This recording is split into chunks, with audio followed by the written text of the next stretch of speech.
Greetings. Hello, hello, hello. Hope you can hear me. This is Saxton's Cornet Band. My name is David Goins. We want to welcome you to our first ever Christmas Carol sing along. And we hope that this is going to kick off your holiday season. And we hope that you're enjoying the evening and hope that you have a nice drink to cuddle up next to and maybe a warm pet or friend or neighbor or something like that you can cuddle up to and listen to as well. So we're going to play some Christmas favorites. Obviously, that was Joy to the World. We'll play a few more standard Christmas carols for you, and then we'll talk a little bit, and hopefully you'll talk back with us. We are streaming, and you can comment and let us know that you're there.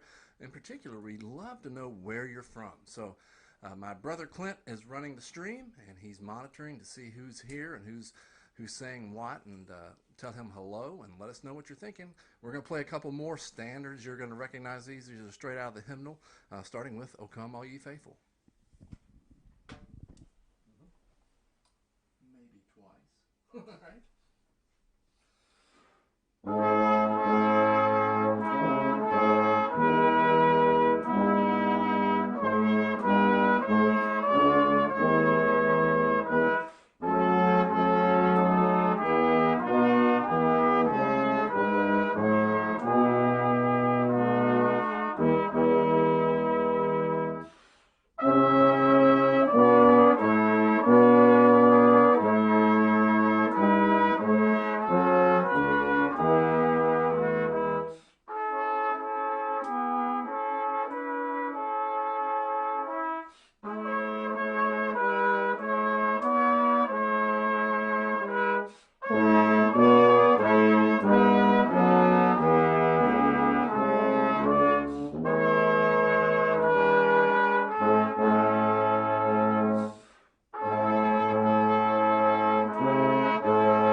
Pick another standard for us. Which one you want to do? Like Hark the Herald, maybe? Number 9? Sure. All right. Let's just do it one time. Okay. One time. There we go.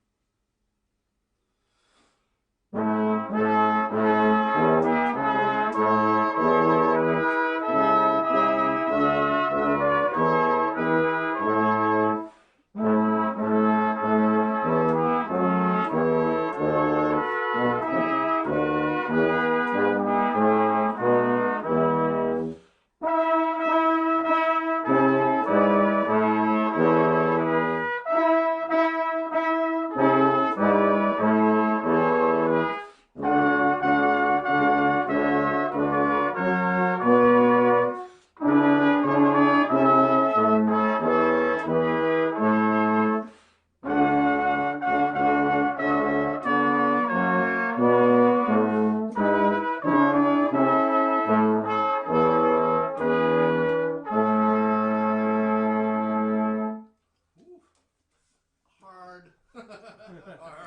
Hard on the chops. Wow. Obviously, I think you probably knew those last two songs, Hark the Herald, and what did we do? Oh, Come All Ye Faithful. And we started out with Joy to the World. Pretty standard stuff, especially if you grew up in the Christian community. But even if you didn't, I think you'd probably hear them on a street corner played by the Salvation Army or any other type of choir singing it. So obviously, we're Saxton's Cornet Band. This is just a snippet of it. And we're doing stuff that we've never, ever done before. We're playing modern music on 1860s and 1870s instruments. And we'll talk a little bit more about about these instruments, especially if you're not familiar with them. But if you're tuning into this, you're probably familiar with our band, and you probably understand more than we do. So, but also you'll notice, for the first time in public, we have a female in the band. That's something that we had never done before. We didn't do it to be rude. When we go out as Saxton's Cornet band in the past, we've been the 1860s representation of the brass band that you would see in the town, and obviously also in the Civil War military bands. And they wouldn't have had a female in the band, so we stuck tried and true with that, just to be authentic, at least visually. I will say that you would never know this, but this is my wife Meredith, and she has played on 2 other recordings that we have had, but you of course didn't see her, you just heard her. So she's a fine trumpet player and cornet player, and we finally said, kaplooey with the not letting girls play. We want the best people to play, and she's one of the best. So there you go. So this is exciting. This is something totally new. We don't necessarily plan on going out and playing Christmas carols and stuff like that on these horns, but we just, we're just having fun tonight. So we hope that you're having fun, and we thank you for joining in. And we got several people who are watching, and again, let us know where you're from and what you're up to, and hope you're having a good time. And what we want to do tonight too, obviously tonight is Giving Tuesday, and we are a 501c3 nonprofit charitable organization. That's a mouthful, right? As designated by the IRS, which means that we can take donations and they're tax deductible. We have an educational mission that we strive to fulfill, and that is to educate our audiences about the music, and not just the music, but the lifestyle that Americans experienced during the mid to late 1800s. And we're still learning stuff as we go out, and but we want to use that as our mission, and that's our educational purpose. And so to that end, we are accepting and always have accepted donations to further that cause. Just like many organizations just like us, or musical or otherwise, the people who are involved, yes, they do get remunerated oftentimes for their services, but they always wind up losing money. There's no one who ever makes a living really doing this. They mainly do it just to make sure they eat, and to give them some money to make sure they can fulfill the mission. So tonight's concert per se is, yes, it's fun. We're here to sing and play, but we're also here to raise a little bit of money. And I'll talk a little bit more about our Music in the Schools fundraiser, our campaign that we're actually trying to raise money for. And you've probably seen some of that on Facebook and Instagram and other social media sites. But we'll talk a little bit more about that, but we'll play some more. If you want, we will take requests, and hopefully we'll play them correctly. By the way, we're over rehearsed. We actually, all that you've heard tonight, that was the first time we've played them together. We didn't practice really, but just a few minutes just to make sure that we had a good sound check. And so if we might miss a note or two or do something crazy, but we don't care. We're just having fun, and hope that you have fun too. So if you have a request, type it in the comments. It would be awesome if that request came with a donation.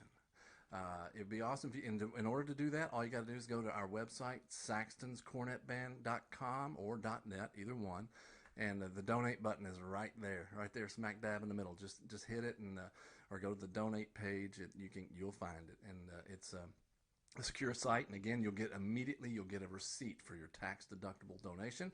The more money you give, or the harder the song you request, the more money you must give. How about that? So if you want a little chorale like we did here out of the hymnal, yeah, $5 or $10. If you want something from the Nutcracker, maybe you have to jack the price up a little bit more. And if we mess it up, we'll promise to try it again. So we're gonna stay out of the hymnal mode until you make some donations. Maybe, how about that? We'll stay in the hymnal mode. We'll do some Angels from the Realms of Glory, and maybe Angels We Have Heard on High. We'll do our angel suite that we have never practiced. All right, enjoy. One time through, yeah.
We're good at corral. Let's do, let's do like 15, the first Noel. All 6 verses? No, let's do, how about one? How about one verse? Everything good on your end? Right. Dig your key. There you go. One.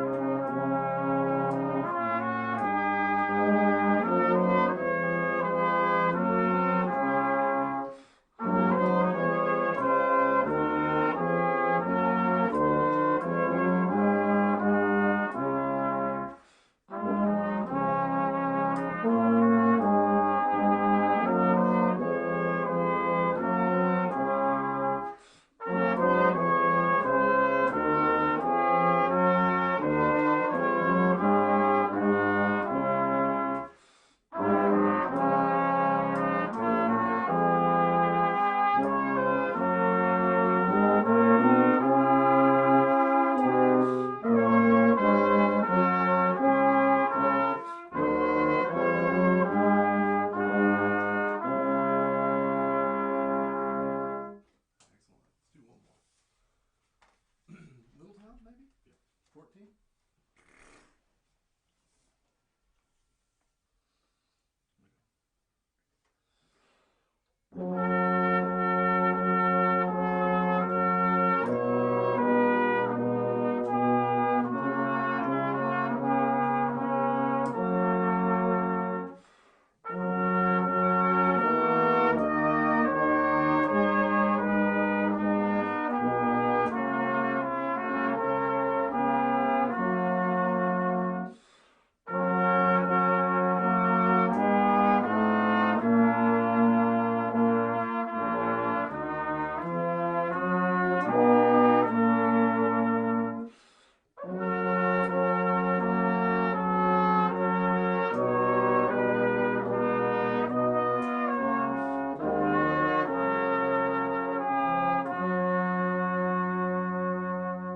Everybody on unison? No, I Nope. Oh, okay. did not speak.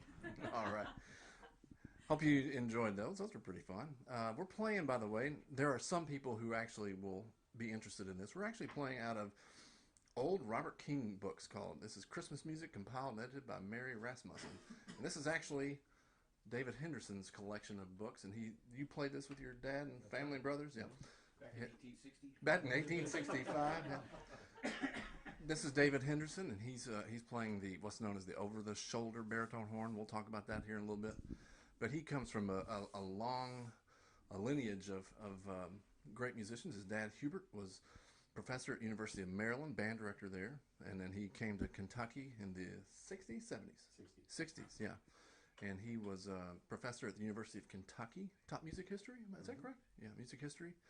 And then he has two brothers, and one of which, two older brothers, one of which is a musician as well, Gordon Henderson, who played the trumpet along with Dad. And did Doug play, your brother Doug? Played trombone. Played trombone, all right. And so you played trombone or baritone at that time? What'd you play? I started on baritone. Started on baritone? And then if you know David, you know he's a fantastic trombone player as well. And but he would play in this little brass quartet with his brothers and father, and that's pretty cool. And so he brought his books tonight, and we're reading them, and they're fabulous, fabulous arrangements. We're going to also play, here coming up, let's go ahead and go to the Salvation Army books. If you've ever been to Kroger or Walmart or any store, the mall during Christmas, you've heard Salvation Army kettle ringers out ringing and trying to solicit donations during this time, which we're actually going to, some of us in the Lexington Brass Band are going to assist with that here as well soon. But they play out of little books. They have a brass band. They have a huge brass band tradition, the Salvation Army does. You go, dates all the way back to the 1800s, and in Britain, where they started, that came out of the Methodist faith and that denomination, and then they started brass bands were their mode of evangelism.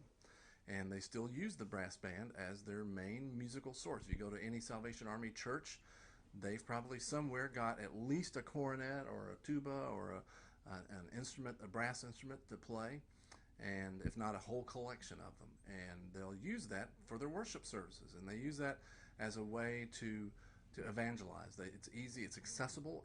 You're able to go out into the weather, into the out on the street corner. You can hear it. It's loud enough to be heard, and so it's just extremely useful for their needs. And because of that, they have a long tradition of great music to go along with it. Fantastic composers throughout that time period, and still going today. One of the greatest young composers is a Salvationist, Sean Okabolo. I can't say his name correctly, but he's a fantastic composer, and his teacher was James Curnow, who's a famous composer.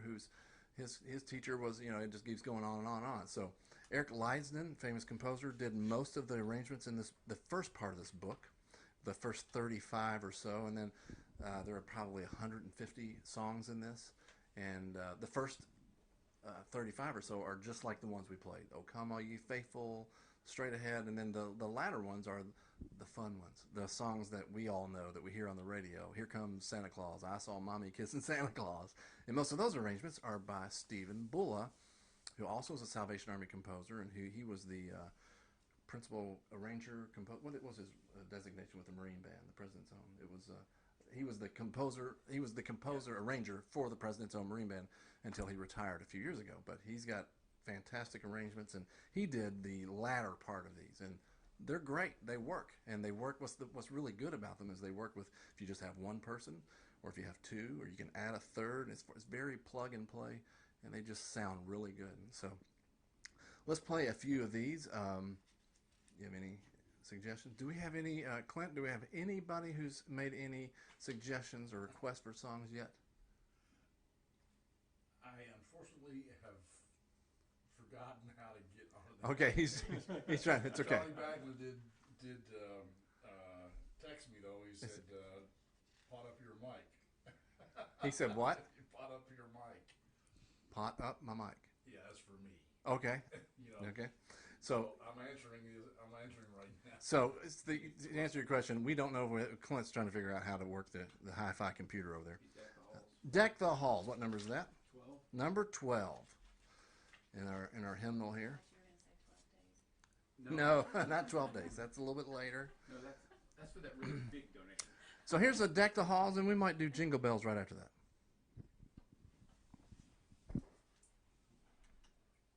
We get repeat A Well, and then B. Yeah, A, B. Let's do it twice there. A, A, B, A, A, B. Uh-huh. Okay. 2, 3.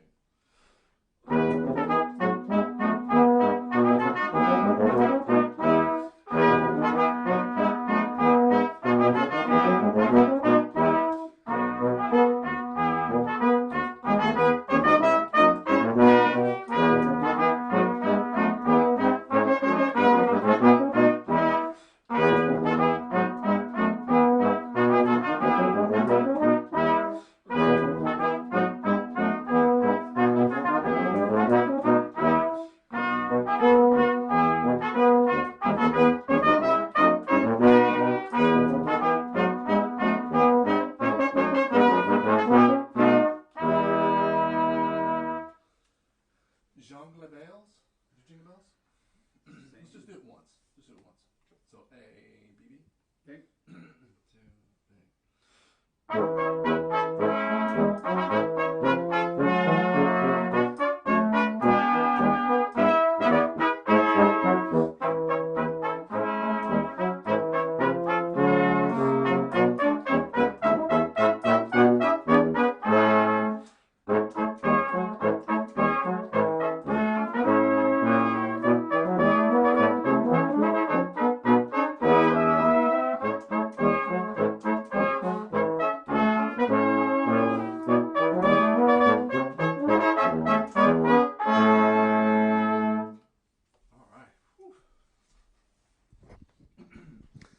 If you like Jingle Bells, on December the 12th, the Lexington Brass Band will be giving a "Tis the Season" Christmas concert at the First United Methodist Church in Lexington, 4 o'clock. And I'll be playing a nice cornet solo arrangement of Jingle Bells. So I'd love to hear you. I'd love to see you come hear me and hear the band. And the band sounds great, and play some fun carols and have some good soloists, and get the season again kicked off right. Hope you're enjoying this. Again, give us some feedback. Let us know where you are. Let us know how you're doing. Let us know if you have any requests. Again, be nice if you slid a request under the door, but we'll play anything because we just want to play. I do want to tell you a little bit about the instruments. Obviously, we're not playing the instruments that you see in your school band. These are the predecessors to that. These are some of the first brass instruments with valves, which the little buttons, which allowed them to play a chromatic scale. Before then, they had what was known as a keyed bugle, which basically looked like a saxophone with pads, and it was okay, but it didn't. It was not as. It just didn't sound as good. So, gentleman, a Belgian by the name of Adolphe Sax, who you've probably heard of because he invented the saxophone, which again went on to be very, very popular. He invented this line of instruments, and you can obviously see they come in different shapes and different sizes, and these are arranged just like the saxophone choir, which is also arranged like the vocal choir. So if you sing in a choir at church, you have soprano, alto, tenor, baritone, and bass. Well, we have the exact same thing here. We have two soprano instruments. These are cornets, and we play the soprano. Andrew is playing the alto horn. That's what it's called. It's the alto horn. Then the baritone horn, which I'll talk to you about his horn again in just a second, which is played by David Henderson. And then Kelly Diamond is playing the bass horn, tuba, what we call. But this tuba, unlike your modern tubas, is half the size, correct? Yeah, it's not a double B-flat tuba. Those of you who played it in high school band may have played the tuba. It's half of the tubing, and this one's actually pitched in the key of E-flat, again, like the saxophone choir. So if you're familiar with saxophones, these are exactly the same pitch center and things like that. It's just they're made out of brass. Now, David's horn is shaped a little bit different from all of ours. If you'll notice, like Meredith and I are playing cornets, and we still play cornets in band and things like that, but ours are shaped a little bit different. They have the rotary valves, and they're played on the side. David's instrument is played with the bell facing behind him. Now it's pretty convenient, especially if he sounds really bad, because that way we don't have to hear him. No, that tells us when that instrument was made, because that instrument was made for one specific purpose. That instrument was made during the time of the American Civil War, because during the Civil War, the instrument makers realized that they needed to accommodate the needs of the soldiers, because when a troop of soldiers would march from point A to point B, it might be from Richmond to Lexington. They would march in a column, and they would have drums, field music providing a cadence, and if they were lucky, they had a band too. Not all regiments had a band, but if they were lucky, they had a band, and the band and the fifers and the drummers would be at the front of the column, right behind the commanding officers. Commanding officers are on a horseback. You have the colors, then you have the band and the field music, which are the fifes and drums. Now the field music is going to play cadences, which again makes the march go a lot nicer. In between the cadences, the band, if they have one, is going to play. Now, if you're playing instruments that are shaped like this, and you're at the front of the column, the only people who are going to hear it are the commanding officer and the backside of his horse. So what they did was that, well, we need to design instruments that point the sound behind us. So they made entire sets of these instruments with that shape. His instrument is exactly the same length as a baritone that is shaped like you might see today. It's just they just unwrapped it and wrapped it differently so that it produces the sound and throws it back to the soldiers who needed to hear it the most. It actually worked really well. And we have had, over the past 30 years, we've had several over-the-shoulder instruments. At one time, we tried to really outfit our ensemble with over-the-shoulder just for that educational purpose. First of all, it was really expensive because those horns are extremely rare to find. And it just really doesn't work in a concert setting, which is primarily where we play. We play most of our performances are concerts. They're not in the front of a bunch of troops marching from place to place. But it is nice to have for demonstration, and that particular instrument sounds really good. It's a good playing. When we find an instrument, and believe it or not, we found that alto horn in Kilmarnock, Virginia, at an antique store for $35. It was one of those situations where we walked in and the person in the antique store had no idea what it was, and they were asking like 40 for it, and we said, I don't know, it's kind of old. We knew exactly what we had, so we talked them down to 35. Anyway, it plays okay, right? It does. It plays okay. There are some notes that Andrew has to adjust to make sure that they sound good. That tuba plays fairly well too. It's a Slater. That's 1860s, Dave. Is that right? 64ish or so. Yeah, that was made by Mose Slater. Is that his name? Yeah, Mose Slater was an instrument maker, and he made that tuba. That tuba plays pretty well. I think that the alto horn is unmarked. I don't know that we know who the maker of that one is. Yeah, it's stamped. But It's stamped. Yeah, we don't know. And I think that the cornets here, these are Hall and Quimby, or no, this is a Boston Music Company. Oh, is that Hall and Quimby? It's hard to see. There's engraving on the bell. Mine's a Hall and Quimby, and it's on the other side. It's right. It'd be right in here. Boston. Does it say Hall and Quimby up here? At any rate, there were just a few instrument makers in the United States in the 1860s and 80s, and so it's easy to find. Even the ones that are unmarked, we can kind of tell who made them just based on the shape and the design. So, any rate, did I kill enough time for you? Okay, good. We're gonna keep going. Let's get into some of the more modern ones. See if we can't find you some. And by the way, I'm sorry we don't have lyrics up for most of these, but I think you know a whole lot of them. Let's go to like 50. Let's go to 58 and let's do 59. And I'm not going to both. Let's do 58 and then we'll take a little break and we'll play 59. I'm not going to tell you the name of the song. I think you're going to recognize them. 1, 2, 3. Yeah, 3 innings, but it should be just straight. You need that part. I do.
Did you hear the dog? The dog went nuts. We have a dog. We have a little German Shepherd Corgi mix. It's the world's shortest German Shepherd. He's as nice as can be, but boy, whenever somebody walks by the front of the house, he's going to let them know he's here. So maybe we didn't like one of the chords or something we played. I don't know. But all right. So you knew that one. Here's another one you're going. This one is my favorite. Favorite Christmas songs. Don't screw it up. AAB. Yeah, read the ink. Okay.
Yeah, you sounded great, Dave.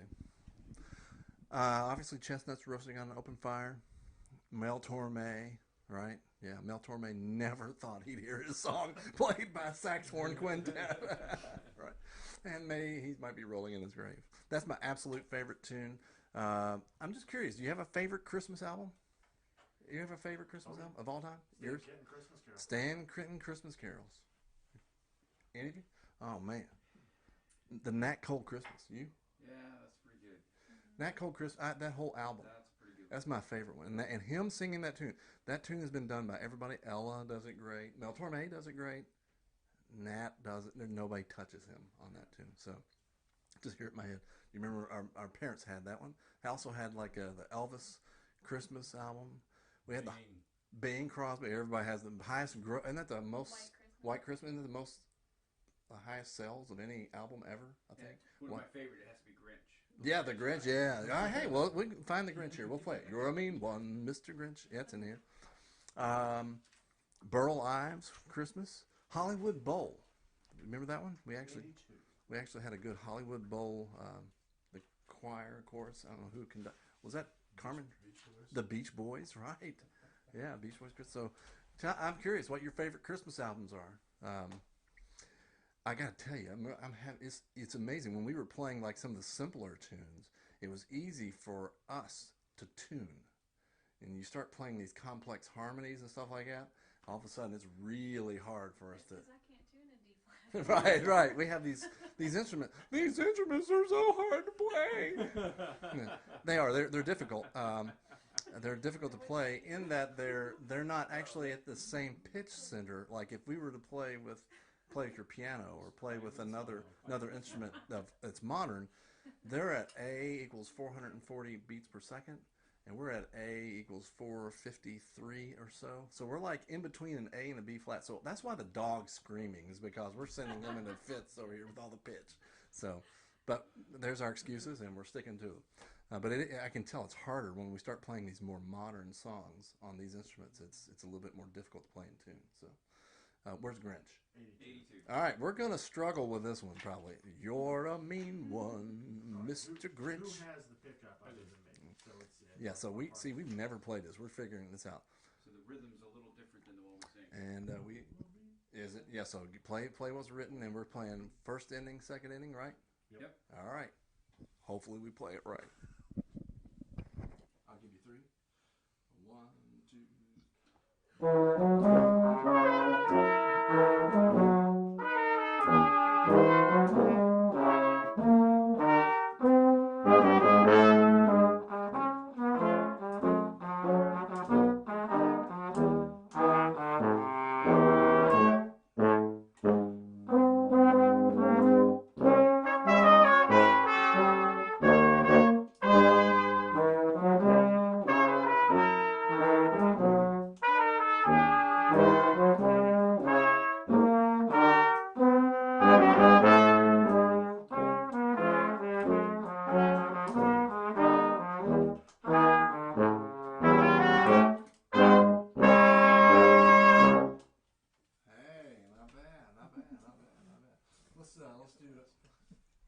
Let's do another one. Let's do I Saw Mommy Kissing Santa Claus. Yeah. I saw Mommy kissing Okay.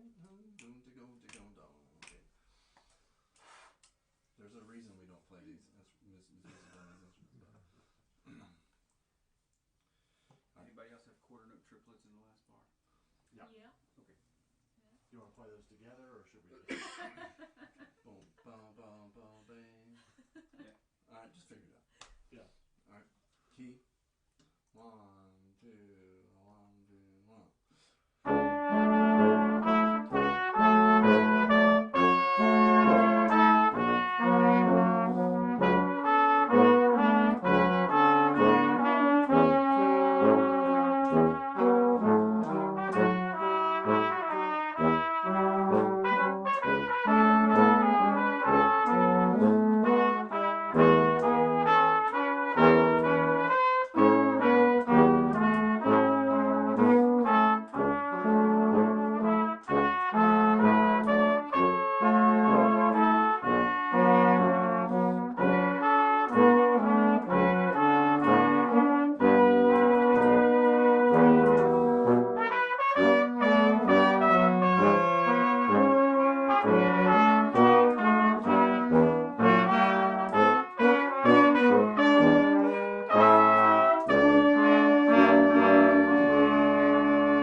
Close. We got close with that one.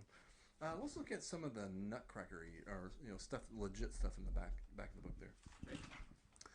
So one of the things that we're trying to do on Giving Tuesday is set up a fund that is well, we can do trade pack. We can do it, man. All right. We're trying to set up a fund to assist struggling schools Why not? to get us into their schools to do these educational seminars. We obviously go into schools. For the past 30 years, every time we play a job, usually more than half the time, there's an educational component to that where we go into the elementary school or high school or to the local college and we give a seminar or a master class or elementary school. And obviously we gear that towards the audience. We have a curriculum, especially with the younger children that we follow. And we basically try to, using music as the thread, we try to show the kids what it was like to live during a certain period of time. And the end result being that when they leave, they realize, there are a lot of similarities between people who lived 125, 50 years ago. They still have the same needs and wants as we do today. So it's always refreshing, enlightening to see the kids come up after us and talk. And the problem is when we go to the schools, I had 3 contact me this fall. One of which, like as I said yesterday in an Instagram post, one of them was the school system that my children go to. And they were looking for programming. They don't know what to do with these kids, especially the gifted and talented kids. They have to provide programming per contractual obligations, and but they don't know what to do. So they come to us looking for suggestions, or they come to us saying, hey, can you come do your program at our school? And we say, well, sure we can. They say, well, unfortunately, we don't have any money.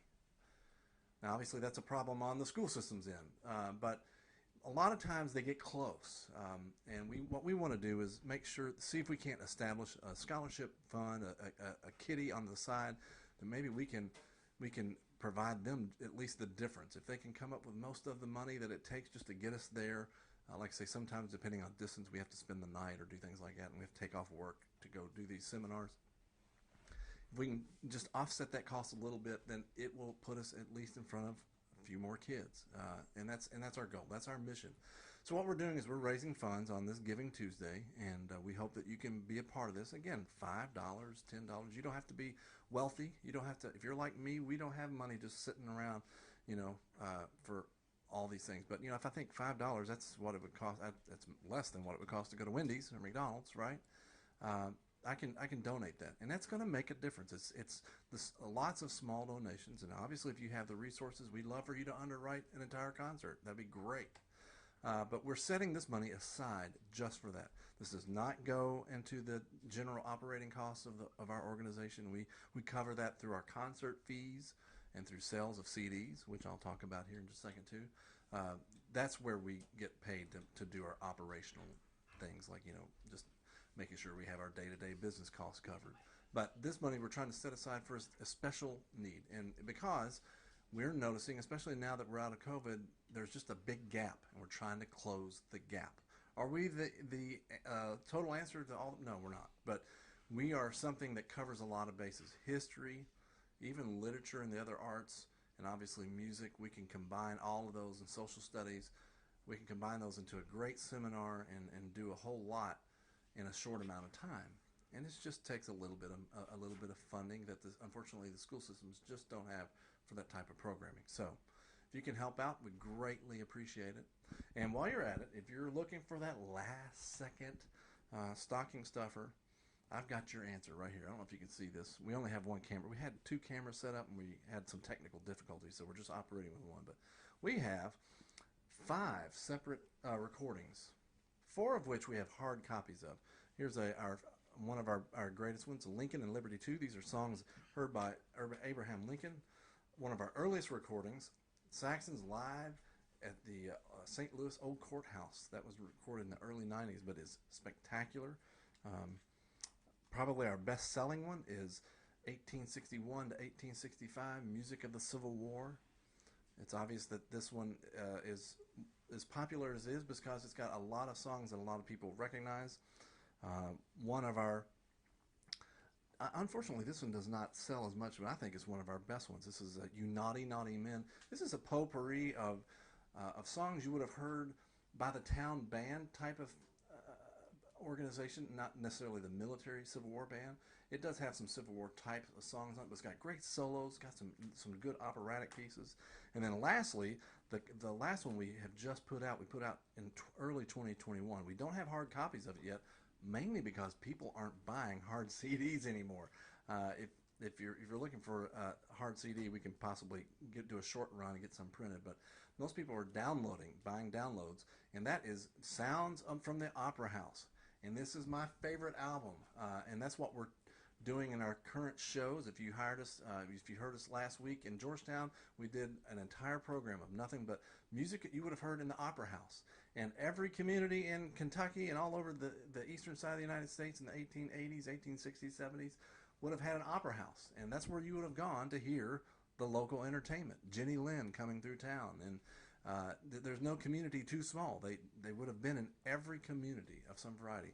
Henry Saxton was no exception. He was the leader of the Lexington Opera House Orchestra for a while, and they played all of the great transcriptions. You would have heard opera played by a brass band before you would have heard the actual opera itself in early America. You would not have heard the opera performed. You would have heard some immigrants who came over from Europe who would have transcribed it for their band, and they would have played it here in America, and that's how you would have heard it for the very first time. So it's pretty interesting. But this great CD, it's got some fantastic operatic works on it, and you might think, oh, I don't really like opera. Yeah, you're going to like this album.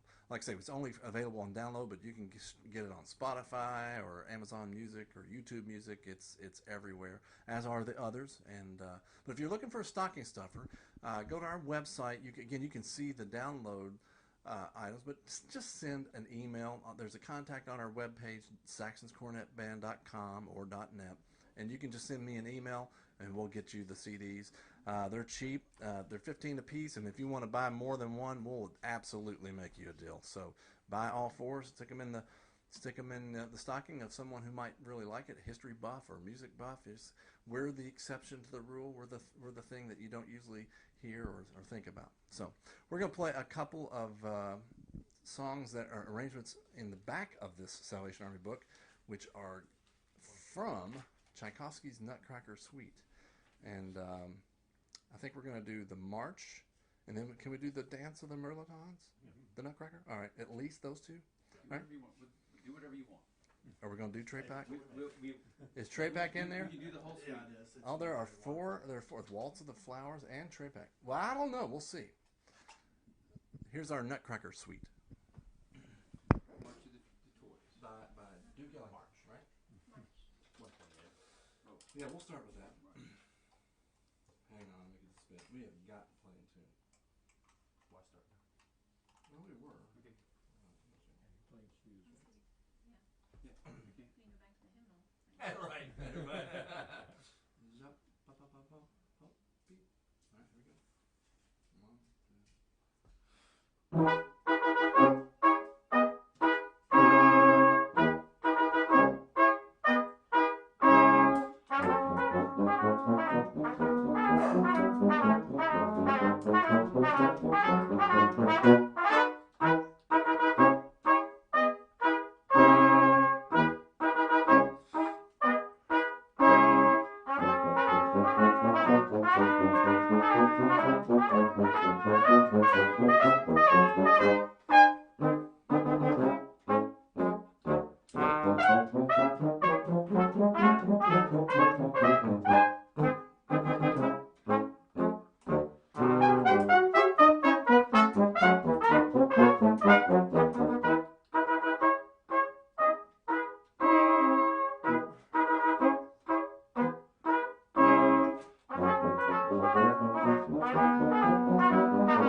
Not bad. I made it.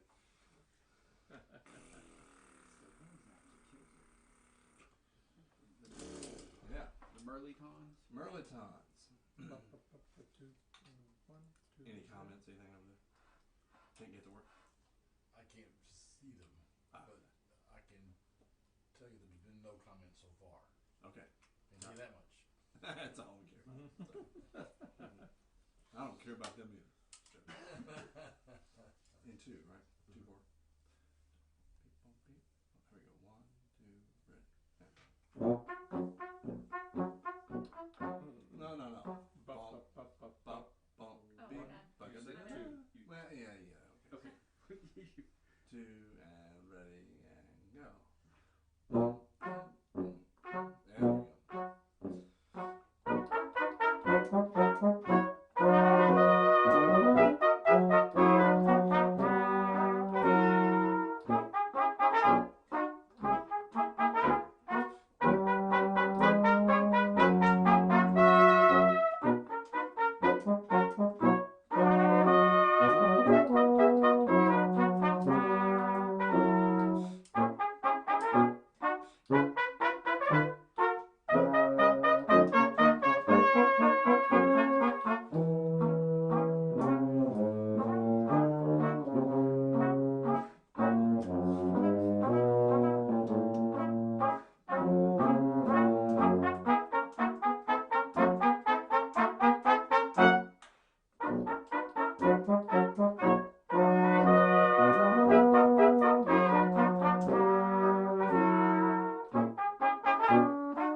go. You all had that. Yeah, I almost started laughing. You all had that melody in the middle of it.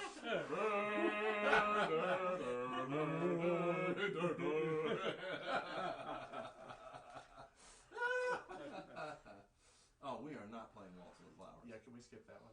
Yeah, no way, man. Oh. Right, step back. Alrighty. Oh man, I don't know if I got it. Okay, so Like the Waltz of the Flowers thing? No. second No. This is where I kill time. I do want to actually introduce you to everyone. This is just a smattering of the people who play with Saxons. There's probably smattering. There's probably 20, maybe, I don't know, 15 people. No, more than 15 because we sometimes take 14 people out. But there's probably about 20, 25 people that play on a regular basis with Saxons. Not everybody can make every performance and things like that. So, gentleman across from me on the alto horn. Remember that? You remember that? Okay. Andrew Osborne. Andrew is one of the band directors at Frederick Douglass High School in Lexington. Attaboy. Got it right. Next to him, Kelly Diamond, also educator at, they work in the same building, but he works for a different high school. Carter G. Woodson and Bryan Station High School. Carter G. Woodson and Bryan at his school. And then Bryan Station High School in the afternoon. Okay. And Kelly also was a tuba player in the U.S. Navy band in D.C. for 20 years. Yeah. And then finished up his tenure with the 202nd National Guard Band here in Kentucky. David Henderson, introduced him earlier. David is a recording engineer. He's recorded all those albums that we do. That's his full-time gig, but he's been playing the slide trombone for a long time. Went to UK and Eastman School of Music. Next to him, the prettiest person in the entire room. Not saying much though, sorry. But she is beautiful. My wife, Meredith, and gorgeous. My favorite. She's a educator and musician as well, and played trumpet and went to the University of Louisville, and obviously a great duet partner. And then I'm David Goins, and I've been playing with Saxons forever, and most of you all know me anyway. So you're tired of seeing me on your social media, big time. I'm tired of doing it too, but it's necessary for us to stay in contact with you. Like many organizations, we all play in bands and stuff that have been dormant for a year and a half. We're trying to just get back together. We're trying to get in the same room and trying to also build our audiences back. It's like, you had a following, and then it's just the last year and a half has destroyed that. So we have all learned a lot, all of us artists, about what to do in these situations, and we hope to never allow that to happen again. So Killer already do. What time is it? 7:54. 7:54. We'll play a few more, and then we're going to wrap it up. Again, I hope you have your favorite pet or your libation near you, so you can enjoy some Christmas carols. I hope you're able to sing along a little bit. Let's play Sleigh Ride, and then we'll play maybe. Did we play We Wish You a Merry Christmas? Yeah, I guess that's the standard, right? You got Yeah, it. we got to end with that one. Yeah, we'll play a couple more. And if you have any others, again, send us a comment. Let us know. Hope comments are even on. Maybe that might be part of the problem. Hey, we're just figuring this out. So we're having a good time. That's what we're doing. So hope you're having a good time. And man, we really do wish you a happy Christmas, happy holidays, and hope that you had a good Thanksgiving, and hope that you can have one this year where you can actually be around other people. Get your shot. All right. The dog wants to go outside. He's over here growling. He wants to go outside. Yes, we hear you, man. We're getting right on it. Here's us. Here's Leroy Anderson's Sleigh Ride, and then we'll play one more after that. Oh no, I think the dog might need some. I'm gonna let the dog out. Watch me. So Christmas album next. A very Saxton Christmas. Yeah, actually. I'm dreaming of an into the fire. Oh man. And then there's that whole key thing at 48. Yeah, man. Yeah. Yeah. All right. 1, 2, 3.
Almost a low duet.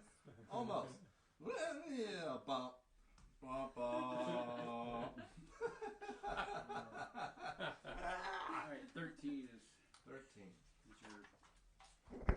All right, it's that time. It's that time where we have no chops left. So we're gonna play one more. We're gonna play number 13. You all know number 13, right? Hang on. Oh, there it is. It's at the bottom.